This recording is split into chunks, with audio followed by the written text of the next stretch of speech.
Welcome back to 556 Media. I'm out here working on the ATV.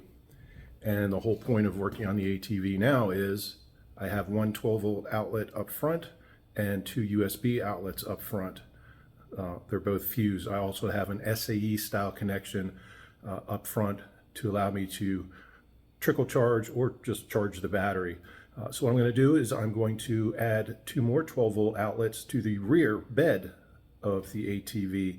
That way it's easier to power my brush fire pump if I have any lighting or anything else, or any temporary things like an air compressor I want to run off the rear, instead of running the wires all along the side and interfering with steering and braking and turning and things like that. So this will eliminate all that. So I'm gonna get into it. First thing I'm gonna show you is what I got, the type of dual outlet that I bought. Picked it up online, reasonable price. All the wiring and everything. I'll be doing some electrical work before installation, so I'll show you a couple pictures of that too before we get into it. This is not a how-to video. This is just a brief overview of what I did.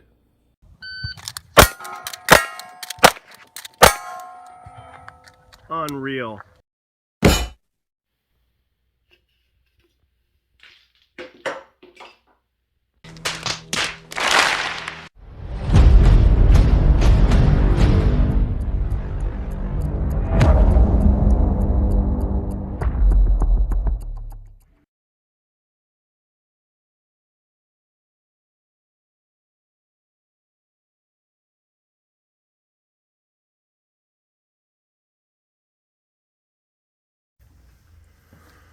All right, so we've moved away from the workbench. I'm gonna get this dual 12-volt outlet installed on the ATV. So at the bench, I finished the soldering.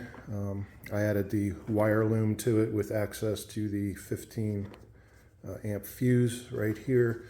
And I added a 6-foot SAE extension cable. And I've tested it with and without the extension cable. It does work. Both outlets do work. So what's going to happen is it's going to sit here. The wire loom is going to feed through here, and the wire is going to run hidden behind the paneling up to the front, and I'll show that to you when we get there.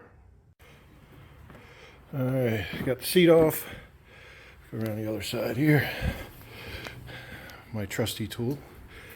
Got the side panel off because I had to go in and take out the whole air intake and filter cover. I replaced the filter, the air filter. I didn't show that because I needed two hands, and the dumbass engineers at Polaris put this bar here that kept the entire cover from being able to be taken off, so wouldn't slide out either way. So that's done. Next, I got to do a little bit of cleanup, obviously. So, new air filters in. I have to replace the grommets. The seat grommets, right here, there's two, one on each side. The old ones were dry rotted and ripped, so I have parts on hand. So, I'll just replace those before I put the seat back on. That's where we're at. Now, next step is I'll fasten the dual 12-volt outlet here to the ATV. Run the wiring and the loom through and secure it with zip ties. Make it nice and clean. Got the dual 12-volt outlet secured. It's fastened in. The wire loom running through. There's access to the 15 amp fuse under there. Got it running along the frame on the inside. It's zip tied secure, and it comes out up front here. So I've got a few feet of extra line here, and I'm going to coil it and securely place it out of the way here. But I have to add a Y adapter before I do all that.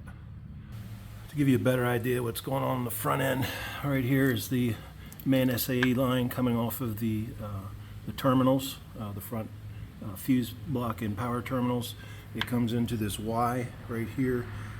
This part of the Y connects to the rear dual 12-volt outlets, and this one connects to the battery charger Serves a dual purpose. It's two-way. You can charge the battery through an SAE adapter using the charger, or you can also, in reverse, get power out of there using an SAE connector as well. So serves a dual purpose. But now all I have to do is make this look pretty and secure it. And there we go, all back together. Everything wired up and snug and pretty.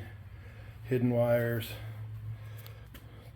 dual 12-volt outlets in, it works, everything's tested. The only thing left to do is give this thing a bath and put everything back in the bed. That's it. Hope you enjoyed it.